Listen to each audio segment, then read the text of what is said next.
Well, y'all, thank you for coming. As you know, this is an initiative by the Trump administration to go to places to help with the testing and also to deliver information and receive ideas from the states. And we're highly delighted to have Surgeon General Admiral Jerome Adams with us today, as well as other people whom you recognize. And we'll hear from him and then from Director Brandon Traxler of DHEC, and then we'll stand for your questions. Admiral? Well, good afternoon, everyone. Really great to be here today in the great state of South Carolina. I want to say thank you to the governor and also to the president of the University of South Carolina for a wonderful roundtable we just had talking about what's working well, what challenges still remain, and the progress that we are making as a nation and as the state of South Carolina in our fight against COVID-19. And make no mistake about it, there has been tremendous progress both nationally and here in the state. As the governor says, and I couldn't say it any better than what he did, we may not be able to eliminate the virus, but we need to appreciate that we understand the virus so much more than what we did back in March and April. And that has resulted in a decrease in mortality. Fewer people are dying when they get diagnosed with this virus.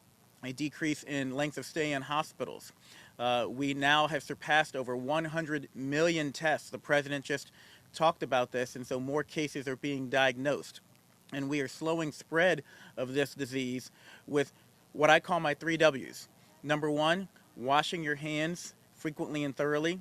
Number 2, watching your distance, meaning staying 6 feet from others and maintaining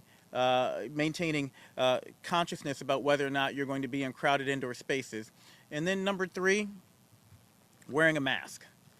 Important for everyone to know that these 3 simple health measures really are all we need to drive this virus down and to be able to reopen more places and to keep them open. How do we know this? New York, worst in the world, and now has a less than 1% positivity rate, and they're reopening schools, and they are opening more places up because they've adhered to these measures. Arizona, one of the worst places in the country just a few months ago, now one of the best in the country, and they did it without having to completely shut down, but they did it because they had the cooperation of the people. And so the main thing I want to say is thank you. Thank you to all the people of this state who sacrificed, who've worked hard, because it's paid dividends. Remember back in March and April, there were predictions of well over 1 million deaths in this country. And we tragically are around 200,000 deaths, but that's many fewer than could have occurred and would have occurred if you all hadn't done your part. It's important that you understand the actions that you're taking to protect people truly are saving lives, and they're allowing us to reopen. I want to thank the college students out there who are doing the right thing and all the people on the campus of the University of South Carolina for their efforts. And we just had a great conversation with Mayor Benjamin. This can't happen without partnerships at the state level, the local level, with businesses, with churches, with schools, and with the local universities, and with the National Guard who's here helping us set up this site today. So I just want to finish with one last thing before I turn it over to Dr. Traxler. I want people to understand this is going to be perhaps the most important flu season of our lifetimes.